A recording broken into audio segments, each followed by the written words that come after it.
বকখালি যাবার এইসব রোডের ভিউ কিন্তু আলটিমেট ভাই। ফার্স্ট লং রাইড ছিল কিন্তু বকখালি। হ্যাঁ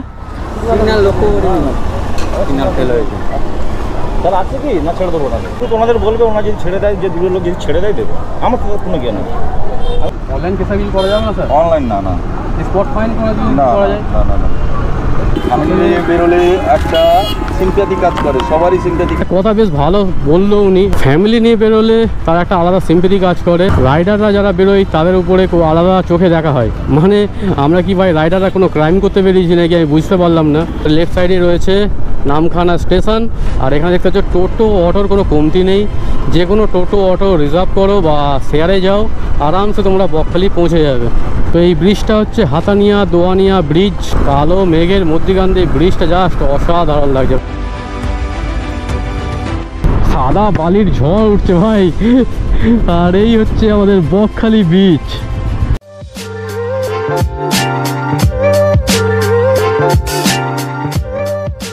টাইম হচ্ছে এখন 8:30, আর আমরা এখান থেকে বেরোচ্ছি। টিফিনটা বেশ ভালো মতন হয়ে গেছে, গাড়িটা তো আমাদের এরকম রেডি। যেটাতে ফ্ল্যাগটা জাস্ট উঠছে, অসাধারণ লাগছে। ঠিক আছে, তো এখান থেকে বকখালির ডিস্টেন্স আছে আর মাত্র 80 কিলোমিটার। তো আমরা 80 কিলোমিটার যেতে খুব বেশি হলে 2 থেকে 2.5 ঘন্টা টাইম লাগবে আমাদের।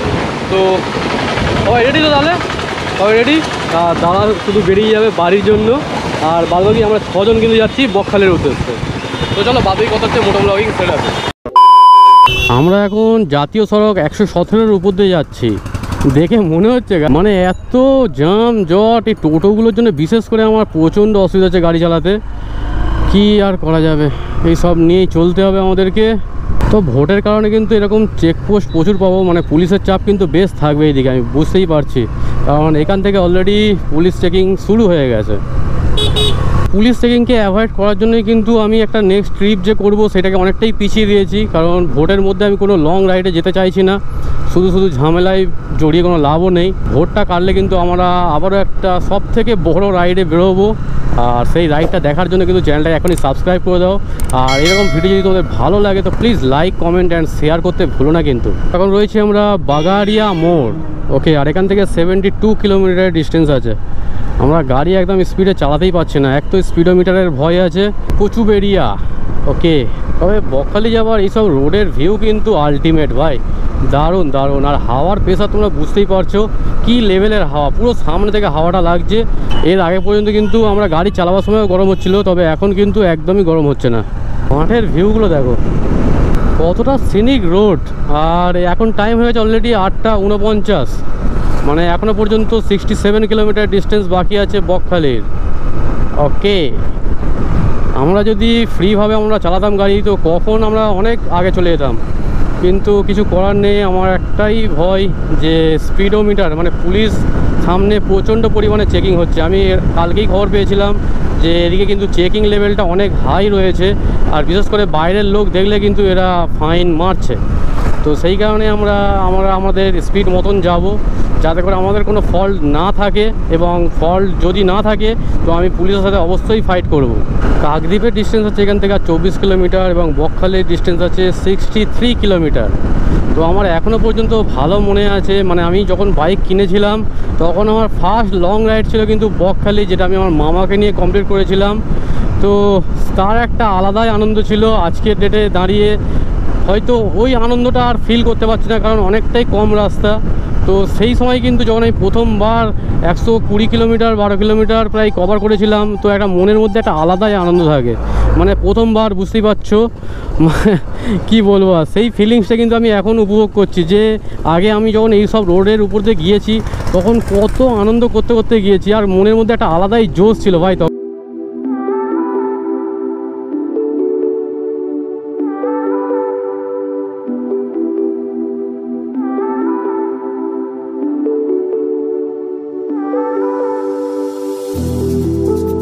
চলে এসেছি আমরা দেখতে দেখতে শ্রীনগর মোড়। আমি রাস্তায় বেরোলে এইসব বোর্ডগুলো কিন্তু বেশ ফলো করি, কারণ এইসব জায়গার নাম, মানে নতুন নতুন জায়গা যখন নাম আমি দেখি না, তো বেশ মন থেকে একটা ভালো লাগে যে কত কত জায়গার নাম, কত জায়গার নাম হয়তো আমি কখনো শুনিনি, প্রথমবারের জন্য আমি শুনলাম। তো এইসবই রোড ট্রিপের করার মজা হচ্ছে এটাই। আর তোমরা যারা বকখালি আসতে চাও, যারা বাই রোড আসতে চাও, তারা তো বাইক নিয়ে আরামসে গুগল ম্যাপের উপরে ভরসা করে চলে আসতেই পারবে। আর যারা ট্রেনে বা বাসে আসতে চাও, শিয়ালদা থেকে নামখানা পর্যন্ত ট্রেনে আসতে পারো, তারপর থেকে তোমরা টোটো বা অটো করে বকখালি পৌঁছতে পারো। আর সেম বাসে করেও তোমরা ধর্মতলা বাস স্ট্যান্ড থেকে বাসও পেয়ে যাবে বকখালি যাওয়ার জন্য। কাকদ্বীপ থেকে 23 কিলোমিটার আগে কিন্তু এই জায়গাটা পড়বে। ভালো করে তোমরা এই জায়গাটা দেখে নাও। এই দেখো সামনে দেখো স্পিডোমিটার কিন্তু বসানো রয়েছে, আর সামনেই আই থিঙ্ক পুলিশও দাঁড়িয়ে থাকবে আমাদেরকে ধরার জন্য। সেই কারণে আমরা অলরেডি স্পিড কিন্তু 44ই রেখেছি। এখানে স্পিড লিমিট দেওয়া ছিল 60। তো এরপর থেকে হয়তো আমরা স্পিড আর বেশি মেনটেন করতে পারবো না। তো আরামসে যাবো, মেঘলা ওয়েদার আছে, কোনো রকম সমস্যা নেই আমাদের। প্রথমে ভেবেছিলাম আমি বকখালি রাইডটা একদিনেই কমপ্লিট করব, কিন্তু তারপরে ভাবলাম যে একদিনে যদি আমরা কমপ্লিট করি, সারাদিন হয়তো আমরা বাইক চালাতেই টাইম কেটে যাবে। তো সেই কারণে ভাবলাম যে চলো একটা নাইট আমরা বকখালিতে স্টে করব, তারপরে কিন্তু আমরা কালকে বেরিয়ে আসবো বাড়ির উদ্দেশ্যে। এই রাইডটা নিয়ে তো আমি নিজে টেনশানে ছিলাম, যে হারে গরম পড়ছে তো অসুবিধা খুবই হতো, কিন্তু ওয়েদার কিন্তু আমাদের একদম সাথে রয়েছে, একদম মানে প্লেজেন্ট ওয়েদার বলা যায়। ও সামনে কৃষ্ণচূড়া গাছটাকে দেখো, পুরো লাল হয়ে আছে। আমার এই কৃষ্ণচূড়া ফুল দেখতে কিন্তু বেশ দারুণ লাগে। তোমাদেরও কেমন লাগে কমেন্টে কিন্তু অবশ্যই জানিও।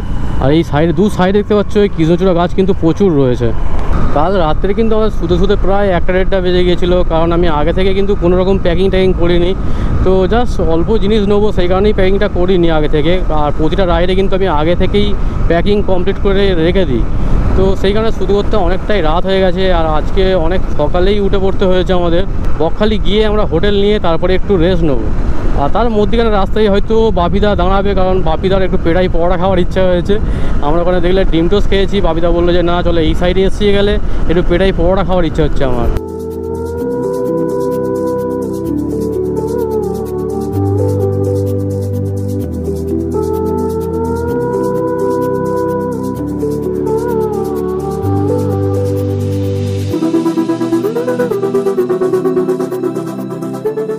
জায়গার নাম দেখেছে ঢোলের খাল। জায়গা যেরকমই হোক, রোডের বিউটি কিন্তু অসাধারণ। এই দেখো দু সাইডে গাছগুলো যা আছে যেন গুহা তৈরি করেছে, আর তার মধ্যে আবার হচ্ছে কৃষ্ণচূড়া গাছ। ওকে, কাকদ্বীপ এখান থেকে 12 কিলোমিটার ডিস্টেন্স বাকি আছে। ও হো, যতই গরম হোক এরকম গাছের ছাওয়া থাকলে কিন্তু কোনো রকম সমস্যাই হবে না আমাদের মতো রাইডারদের রাইড করার জন্য। তো এরকম গাছ তো আমি রিকমেন্ড করব যে রাস্তার ধারে ধারে এরকম গাছ যাতে লাগাবার। তো এইটা অ্যাকচুয়ালি সরকারকে উদ্যোগ নেওয়া দরকার, যেরকম গাছ লাগানোর। যে হারে গাছ কাটা হচ্ছে তার জন্যই কিন্তু এতটা গরম পড়ছে, আর ভবিষ্যতে আরও গরম পড়বে যদি এর উপরে কোনো রকম পদক্ষেপ না নেওয়া হয়। তোমরা যারা ভাইজ্যাক সিরিজটা আমার দেখেছো তারা তো জানোই যে আরাকু ভ্যালি যাওয়ার রাস্তাটাও কিন্তু এইরকমই, মানে 2 লেন রোড ছিল। তবে ওই রোডটায় অতটা জাম ছিল না, যার জন্য আমরা অনেকটা রাস্তা কভার করেছিলাম অল্প টাইমের মধ্যে। কিন্তু এখানে যেহেতু স্পিডোমিটার রয়েছে, টোটো এবং বাস এদের নিয়ে হচ্ছে এই রোডেতে, তো সেই কারণে আমরা বেশি রাস্তা কভার করতে পারছি না। মানে বাসগুলো তোমাকে এতটা ডান দিকে চেপে বেরোচ্ছে যে তুমি যদি একটু অন্যমনস্ক হয়ে যাও তো তোমাকে পুরো নিচে নেমে যেতে হবে। তো যাই হোক, আমরা কোনো রকম চাপ নিচ্ছে না, আস্তে আস্তেই যাবো এরকম সিনারিক বিউটি এনজয় করতে করতে। কালো মেঘের পাশ দিয়ে কৃষ্ণচূড়া গাছের খুব লাল রং, অসম্ভব সুন্দর লাগছে। চলো চলো চলো, রোড যদি এরকম ফাঁকা পেতাম তো আমরা কখন পৌঁছে যেতাম। সুন্দরবন পুলিশ ডিস্ট্রিক্ট, এখানে কিছু সমস্যা হয়েছে। কি হলো? হ্যাঁ তাহলে আছে কি না ছেড়ে দেবো তাহলে? হ্যাঁ ভাবিদা তোমার দুজনে আমি উনিকে ফোন করে আমি করি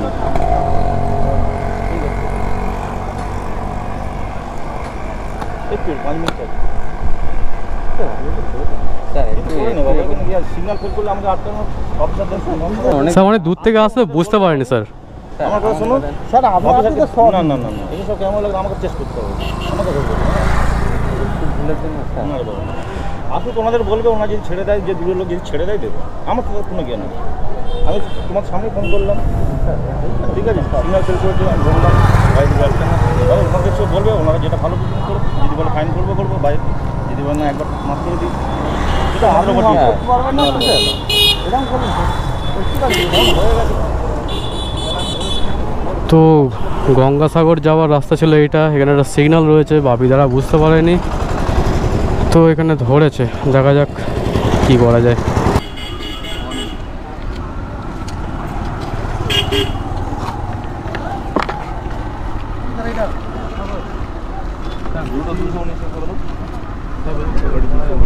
আপনি অনলাইন পেমেন্ট করে দেবেন, কেন ঝামেলার মধ্যে যাচ্ছেন? অনলাইন করে পেমেন্ট করে দেবেন। আপনাকে এখানে কোথাও আমি ড্রাইভিং লাইসেন্স তো আপনার সিজ করছি না, কোনো কিছু করছি না, ড্রাইভিং লাইসেন্স কেস দিচ্ছি না। আপনি তো আবার সেকেন্ডবার এখানে আসবেন কি আসবেন না তার তো কোনো গ্যারান্টি নেই। তা আমি আপনার ড্রাইভিং লাইসেন্স নিয়ে নিলে আপনাকে পেমেন্ট করে আমাকে এখানে ছাড়াতে আসতে হবে, আপনাকে এখানে কোর্টে আসতে হবে। আমি সেটা করছি না, শুধু অনলাইন একটা চালান করে দিচ্ছি। আপনি ভারতবর্ষের যে কোনো জায়গায় গিয়ে জমা দিতে পারবেন, আপনাকে এখানে আসতে হবে না। এটুকু শুধু এটুকু আমি করতে পারি, বাদ বাকি আমি কিছু করতে পারবো না। অনলাইন কেসা কি করা যাবে না স্যার? অনলাইন না, না স্পট ফাইন করা না যায়? না না না আমি অনলাইন করে দিচ্ছি। আপনাকে তো আর এখানে সেকেন্ডবার আসতে হবে না। আপনি আপনার ড্রাইভিং লাইসেন্স দিচ্ছি না, আপনি ড্রাইভিং লাইসেন্স নাম্বারটা প্রোভাইড করুন আমার। আপনি 500 টাকা যেটা হয় আপনার কলকাতা রুলস তো একই রে বাবা, আবার নতুন করে হবে নাকি? এখানে কম ওখানে বেশি, এরকম স্পট করে হয়ে গেলে ঝামেলাটা কম হচ্ছে। কেন ওই ঝামেলার মধ্যে কি আপনার কোনো কাজ নেই? স্পটের জায়গায় কেন যাচ্ছেন আপনি? ওই স্পট ফট কেন করতে যাচ্ছেন? ওই তো কথা আপনার চালানটা দেবো, আপনি এখানে আপনার ফোন দিয়ে মোবাইল থেকেও দিতে পারবেন, সেখান থেকেও দিতে পারবেন, আপনার এখানেও মেসেজ যাবে, অথবা যে কোনো সাইবার ক্যাফে থেকে দিতে পারবেন। আপনি কলকাতায় থাকেন, অসুবিধা কী আছে? আমি তো আপনাকে সেকেন্ডবার এখানে আসার জন্য সেটা তো করছি না, যে আপনি সেকেন্ডবার আসবেন কি আসবেন না তার তো কোনো মানে নেই। এতটা সিগন্যাল ছিল, একটা আমার কথা হচ্ছে আপনি সেকেন্ডবার এখানে আসবেন কি সেটুকু আমি করতে পারি। আমি সেটা টিম নাকি টিম আমরা চলে যাচ্ছে। হ্যাঁ, একটু বকখালি যাচ্ছি। সিগন্যাল সব জায়গায় আছে, আমাদের আরও ভাইটাল সিগন্যাল সামনে আছে। আরও একটা জিনিস বলি, আপনারা তো বেরিয়েছেন, আপনারা সম্ভবত ইউটিউবার করেন, যাই হোক একটা কথা বলি, যত জায়গায় যাচ্ছেন, আগেও এক ইউটিউবার আমাকে নিয়ে ভিডিও বানিয়েছে, 15 মিনিটের ভিডিও বানিয়েছে। আমি একটা কথা বলছি, স্পিড লিমিট কিন্তু আছে, সেটা আপনাদের গোচরে নেই, আমি সেটা জানিয়ে দিলাম। এই রাস্তায় 60 স্পিড লিমিট ম্যাক্সিমাম, আমরা ওর নিচেতেই সব যেটা গোচরে নেই সেটা আমি জানিয়ে দিলাম। কারণ আগে একবার এরকম একজন ইউটিউবার চ্যালেঞ্জ করেছিল, ওনার ক্যামেরা টোটালটাই অন ছিল। আমি তাকে বলেছিলাম আপনি রিওয়াইন্ড করে জাস্ট 2 সেকেন্ড পিছনে যান, একটা লাস্ট আরও যদি পুরোটা আপনি এসেছেন, যদি ব্যাকে যেতে থাকেন আপনি কন্টিনিউ, তাহলে কিন্তু দেখতে পাবেন। উনি লাস্টে স্বীকার করে, ওটা দেখে লাস্টে স্বীকার করে, লাস্টে নিজের থেকে ফাইন নিয়ে গেল। একটা জিনিস হচ্ছে বাইরে বেরিয়েছে, সব দিক থেকে আলাদা। কারণ আপনারা রাইডার হিসেবে বেরিয়েছেন, ফ্যামিলি নিয়ে বেরোন, আপনাদের উপরে নজরটা অন্যরকম, সবার নজরটা অন্যরকম থাকে। ফ্যামিলি নিয়ে বেরোলে একটা সিম্প্যাথি কাজ করে, সবারই সিম্প্যাথি কাজ করে যখন ফ্যামিলি রাখে। 2000 years later. তো ফাইনালি আমরা কাকদ্বীপ পৌঁছে গিয়েছি, আর কাকদ্বীপের জাস্ট জামটা দেখো, ওরে বাপ রে বাপ। আমি সবে বলে আসছিলাম প্রথম থেকেই যে এই রাইডে পুলিশের ঝামেলা একটা থাকবে, আর সেই জিনিসটাই কিন্তু আমার সাথে হলো। তো বাপিদা বুঝতে পারেনি, সিগন্যালটা হয়তো একটু ক্রস করেছে, আর সেখানে কিন্তু পুলিশটা ধরে জাস্ট 500 টাকা কেস দিয়ে দিল। উনি ওনার কাজটা কিন্তু দেখালো যে আমার কাজ এইটা, আমি এটা করবোই। আর একটা কথা বেশ ভালো বললো উনি, ফ্যামিলি নিয়ে বেরোলে তার একটা আলাদা সিম্পেথি কাজ করে, রাইডাররা যারা বেরোয় তাদের উপরে আলাদা চোখে দেখা হয়। মানে আমরা কি ভাই রাইডাররা কোনো ক্রাইম করতে বেরিয়েছি নাকি আমি বুঝতে পারলাম না। নামখানা ডিস্টেন্স আছে আর মাত্র 10 কিলোমিটার, আর টাইমও হয়ে গেছে 10টা 6। তো অনেকখানি লেট হয়ে গেছে আমাদের, যেহেতু ওখানে অনেকক্ষণ আমাদের দাঁড় করে রেখেছিলো। তারপরে অফিসার এলো, তার সাথে কথা বললাম, কিন্তু কোনো লাভ হলো না। বকখালি ডিস্টেন্স এখান থেকে 34 কিলোমিটার, লালপুল 16 কিলোমিটার। তো এখানে লেখা রয়েছে স্পিড লিমিট 30। তো তুমি ভাবো যে এইসব রোডে যদি কেউ 30-এ গাড়ি চালায়, তাকে পিছন থেকে উড়িয়ে চলে যাবে। মানে বাসের কোনো স্পিড লিমিটই নেই, বাস যত খুশি স্পিডে যেতে পারে, কিন্তু রাইডারদের তাদের জন্য কিন্তু লিমিট 30, 60 এরকম, কিছু বলার নেই। আর রাস্তার ভিউটা বেশ এনজয় করে আসছিলাম। যদি এই পুলিশের ঝামেলাটা না হতো তাহলে কিন্তু বেশ আনন্দ করেই আসছিলাম আমরা এতক্ষণ। তবে সবারই এখন একটু মন খারাপ হয়ে গেছে, তো কিছু করার নেই, রাস্তায় বেরোলে এরকম হতেই থাকে। আর এই জিনিসটা আমাদের ওয়েস্ট বেঙ্গলেই বেশি হয়, কারণ আমি যত বাইরে গিয়েছি এইরকম জিনিসটা কিন্তু কখনো আমি দেখিনি। বড় পাড়া, ওকে, আমরা অলরেডি বড় পাড়া চলে এসেছি। আর এখানে যে স্পিড লিমিট দেওয়া রয়েছে সেই স্পিড লিমিটের নিচেই চালাবার আমি চেষ্টা করছি, মানে 60 তো আমি তুলছি না গাড়ি, 50 থেকে 52 এরকম স্পিড চালাবার চেষ্টা করছি। কখন কে আবার সামনে দাঁড়িয়ে বলবে যে চলো ফাইন দাও আবার। নামখানা নারায়ণ বিদ্যালয়, ওকে, তো আমরা কিন্তু নামখানা পৌঁছে গিয়েছি। বকখালি এখান থেকে 26 কিলোমিটার, ফেজারগঞ্জ 24 কিলোমিটার, আগে টোল ব্রিজ। আর তোমরা যারা ট্রেনে আসবে নামখানা পর্যন্ত তারা কিন্তু এইখানে নামতে হবে। এই আমাদের লেফট সাইডে রয়েছে নামখানা স্টেশন। আর এখানে দেখতে পাচ্ছ টোটো অটোর কোনো কমতি নেই, যে কোনো টোটো অটো রিজার্ভ করো বা শেয়ারে যাও, আরামসে তোমরা বকখালি পৌঁছে যাবে। এই ব্রিজটা হচ্ছে হাতানিয়া দোয়ানিয়া ব্রিজ। ওই ব্রিজে 2-1 মিনিট আমরা দাঁড়াবো, দাঁড়িয়ে 2 একটা ছবি ক্লিক করার ইচ্ছা আছে। টাইম হয়ে গেছে 10:19 আর আমরা এখন হাতানিয়া দোয়ানিয়া ব্রিজ ক্রস করছি। নিচেই হাতানিয়া দোয়ানিয়া রিভার রয়েছে। ও হো হো হো, কালো মেঘের মধ্যিখান দিয়ে ব্রিজটা জাস্ট অসাধারণ লাগছে ভাই, অসাধারণ। আগে বকখালি যেতে গেলে এই নদীটা ক্রস করে যেতে হতো, মানে ফেরি সার্ভিস ছিল, ফেরি করেই আমাদের ওপারে যেতে হতো। এখন এই ব্রিজটা হয়ে কিন্তু খুব সুবিধা হয়েছে, আমরা অনেক কম সময়ে কিন্তু এই ব্রিজটা ক্রস করে নিতে পারছি। আর নদীটা যদি তোমাদের দেখায় তো এই হচ্ছে নদীর ভিউ। আমরা এখানে একটু দাঁড়িয়ে 2 একটা ছবি ক্লিক করি, তারপর আবার রাইডটা কন্টিনিউ করবো।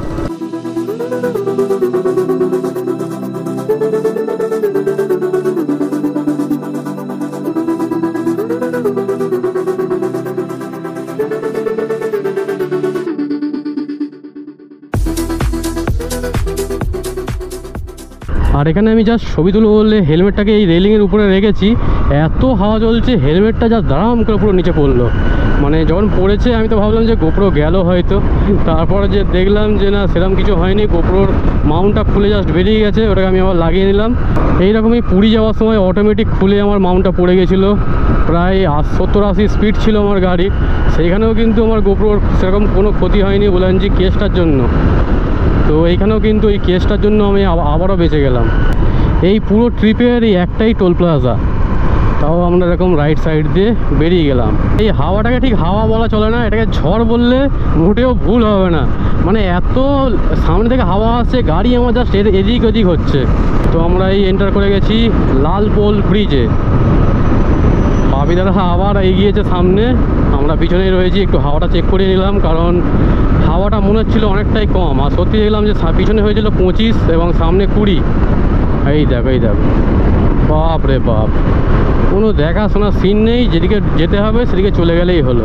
আর ওখানকার পুলিশ অফিসারটাও বলছিল যে এই রোডে কিন্তু সব মানে এক তেলের টাইপের, মানে একদিকে তাকিয়ে থাকবে আর একদিকে যাবে। তো এই গরমের মধ্যেই প্রথমবার কিন্তু কালো মেঘ দেখতে পেয়েছি, তাও রাইডের মধ্যে। মানে কীরকম একটা খুশি হচ্ছে মন থেকে, তোমাদের বলে বোঝাতে পারবো না। এটা একটা সবথেকে বড় পাওনা আমাদের কাছে, কারণ যদি রোদ থাকতো তাহলে কিন্তু আমরা পুরো এতক্ষণ শেষ হয়ে যেতাম। যতই বকখালির কাছাকাছি পৌঁছাচ্ছি সিনিক বিউটি কিন্তু টোটালি চেঞ্জ হয়ে যাচ্ছে, রোডও খুব সুন্দর হয়ে যাচ্ছে, আর প্রাকৃতিক সৌন্দর্য যেন মুগ্ধ করে দিচ্ছে আর কি। আর আকাশ তো দেখতেই পাচ্ছ, কালো আকাশ, একদম ছাওয়াই ছাওয়াই রাইড হচ্ছে। আর খুব বেশি বাকি নেই, বকখালি এখান থেকে মাত্র 14 কিলোমিটার বাকি আছে, যেতে টাইম লাগবে আছে 22 মিনিট। তো আমরা আর কোথাও দাঁড়াবো না, আমরা ডাইরেক্ট বকখালিতে গিয়েই দাঁড়াবো। এর আগের বকখালি সিরিজটা কারা কারা দেখেছো কমেন্টে কিন্তু অবশ্যই জানিও যে ওইটার মধ্যে আর এই ব্লগটার মধ্যে কি কি ডিফারেন্স রয়েছে। তো ওইটা ছিল আমার ফার্স্ট সব থেকে বড় লং রাইড। কলকাতার কাছাকাছি সব থেকে কাছের যে সি বিচ হচ্ছে সেটা হচ্ছে কিন্তু বকখালি সি বিচ। তো বকখালি সি বিচ তো আমি এর আগেও এসেছি, বেশ ভালো এক্সপিরিয়েন্স ছিল। তো এবারে একটা শুনলাম যে বকখালিতে নতুন একটা সি বিচ হয়েছে কার্গিল বিচ বলে। আমি যখন এর আগের বার এসেছিলাম তখন ওই বিচটা আমার ভিজিট করা হয়নি, তো এবারে কিন্তু আমি ওই বিচটা অবশ্যই ভিজিট করব। আর এর আগের বার যখন এই বকখালি এসেছিলাম এই 10 মাইল ব্রিজ ক্রস করে কিন্তু একটা দোকান থেকে ঘুগনি আর মুড়ি খেয়েছিলাম আই থিঙ্ক, যতদূর আমার মনে পড়ছে। তো এখন তো দেখতে পাচ্ছি সব পাকা দোকান হয়ে গেছে, আগে কিন্তু এরকম একদমই ছিল না, সবেই ব্রিজটা তৈরি হচ্ছিল। তখন এই সব দোকানগুলো একদম মানে বাঁশ ছিটে বেড়া বা ছই জাতীয় কিছু দিয়ে তৈরি করা ছিল। আর এখন সব কত ডেভেলপ হয়ে গেছে, দেখো এখনও পর্যন্ত দোকান তৈরি হচ্ছে এখানে। তো বকখালি যাওয়ার পথে যদি তোমরা টিফিন করতে যাও তো এই জায়গাটা কিন্তু আমার মানে সাজেশনে বেস্ট জায়গা এটা।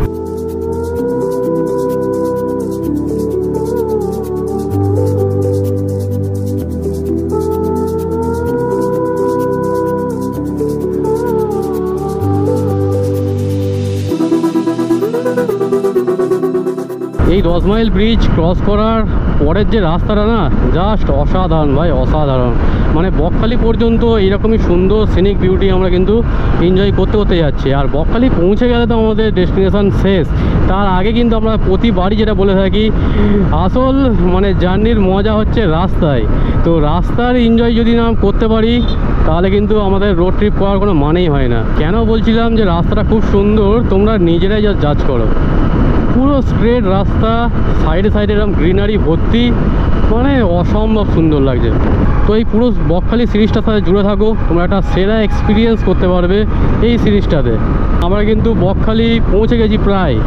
আর টারবাইনগুলো দেখো, পুরো দক্ষিণ চব্বিশ পরগনার মধ্যে তোমরা একটা জায়গাতেই কিন্তু এই টারবাইন দেখতে পাবে, সেটা হচ্ছে এই বকখালি। তো আমাদের এখান থেকে লেফট সাইডে নিয়ে নেবো। আর এখানে অলরেডি কিন্তু আমাদের দু সাইড দিয়ে হোটেল স্টার্ট হয়ে গেছে। তো একটা বাজেট ফ্রেন্ডলি হোটেল আমরা প্রথম দেখবো। এই দেখো, এখানে পেট্রোল পাম্পও রয়েছে, মানে তেলের কোনো সমস্যাই হবে না। এইসব হোটেলগুলো কিন্তু বেশ রিজনেবল প্রাইসে কিন্তু আমরা পেয়ে যাই, কারণ এখানে ট্যুরিস্ট এমনি কম আসে। তো সেই কারণে একটা বাজেট ফ্রেন্ডলি হোটেল আমরা কিন্তু এখানে পেয়ে যেতে পারি। তো বকখালিতে কিন্তু বাজেট ফ্রেন্ডলি হোটেল প্রচুর রয়েছে, প্রচুর। 800 টাকায় এসি স্টার্টিং, মানে 4-5 জন থাকতে পারবে 800 টাকা। আরে বাপ রে বাপ, ও সাদা বালির ঝড় উঠছে ভাই। আর এই হচ্ছে আমাদের বকখালি বিচ, কোথায় জল, বাপ রে বাপ। এখন হোটেল দেখতে এসেছি ঠিক সমুদ্র এইখানে, আর এখানে সব হোটেল রয়েছে। কত কি হোটেলের প্রাইস বলে দেখা যাক। আচ্ছা, আপনার দামগুলো এসি না নন এসি? এসি। হুম। তো এখানে কিন্তু হোটেলের দাম শুনে আমাদের মাথা খারাপ হয়ে গেছে। 1700-1800 টাকা, যেখানে সামনে এসি রুম দিচ্ছে আমাদের 800 টাকায়, এখানে কিন্তু 1700-1800। তো যাই হোক, আমরা ব্যাকের দিকে যাব, গিয়ে দু একটা হোটেল দেখবো, আর ওর মধ্যে একটা হোটেল পছন্দ করে নিয়ে নেব। বিচের সামনে এরকম বাইকগুলো দাঁড় করানো রয়েছে, কেমন লাগছে কমেন্টে অবশ্যই জানিও। প্রথমেই অ্যাভেঞ্জার, এবার বাপিদার গাড়িকে নতুন করে কিছু দেখাবার নেই। N160 আমাদের রাজা ভাই একদম ফ্ল্যাগ নিয়ে রেডি। এখানে আরেকটা হন্ডা সাইন এসপি রয়েছে, আর ওটা আছে সাইন এসপি BS4। হ্যাঁ, বাপিদা আবার বরফ ঘাটতে চলে গেছে। আর এখানে জাস্ট বালিগুলো উড়ছে, দেখো এইভাবে উড়ে উড়ে উড়ে উড়ে যাচ্ছে। মানে গ্লাস খুলে যদি কেউ বাইক চালাই তো তার চোখের অবস্থা একদম 12টা বেজে যাবে। দারুণ লাগছে। আর জলটা দেখো কত দূরে জল। তো এরকম সাদা বালির বিচ কিন্তু আমার দেখতে বেশ ভালো লাগে। আর সাইডে এরকম ঝাউ বাগান তো রয়েইছে।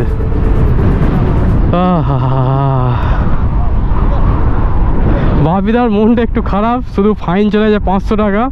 তো বাপিদা কিছু করার নেই, বারে বারে শহর মে ছোট ছোট বাত হতে রয়েতে। বড় বড় রাইড হয় রে, ছোটোখাটো রাইডে ফাইন হয়ে যাচ্ছে। বিচে আসবো স্নান করার জন্য, তার আগে হোটেলটা আমরা দেখে নিই। এখানে যা হোটেলের প্রাইস বলছে আমরা এখানে পাত্তাও পাবো না। চলো চলো চলো। আমরা এখন দাঁড়িয়ে রয়েছি হোটেল নেস্টের সামনে। 300 টাকা করে পার রুম নেবে, মানে একটা রুমেতে আমরা 3 জন থাকতে পারবো। আর আমরা এলাম ঠিক এই সাইড দিয়ে, আর আমাদের এই সাইডে কিন্তু সি বিচ, মানে 1 থেকে 2 মিনিট লাগবে আমাদের সি বিচ যেতে। তো এটাই সব থেকে বেস্ট। তো রুমের নাম্বার আমি দিয়ে দেবো। এই হচ্ছে রুমের ভিউ, দেখে নাও। তখন টাইম হচ্ছে 11:48, আর আমরা হোটেলের রুমে চলে এসেছি। রুমটা তো দেখেই নিই। এই হচ্ছে রুমের কন্ডিশান। এখানে অ্যাটাচ বাথরুমও রয়েছে। তো 300 টাকা অনুযায়ী এর থেকে ভালো রুম আমরা আশা করতে পারি না। আর আমরা যেহেতু একটা নাইটই স্টে করবো, সেই জন্য আর ভালো হোটেল দেখলামও না, জাস্ট এখানে আমরা স্টে করে গেলাম। তো চলো, আজকে ভিডিওটা এই পর্যন্ত ছিল। ভিডিও যদি ভালো লাগে তো প্লিজ লাইক করো, কমেন্ট করো, চ্যানেলটা অবশ্যই সাবস্ক্রাইব করে দিও এই ধরনের ভিডিও সবার প্রথমে পাওয়ার জন্য। দেখা হচ্ছে নেক্সট এপিসোডে। ততক্ষণ পর্যন্ত সুস্থ থেকো, ভালো থেকো।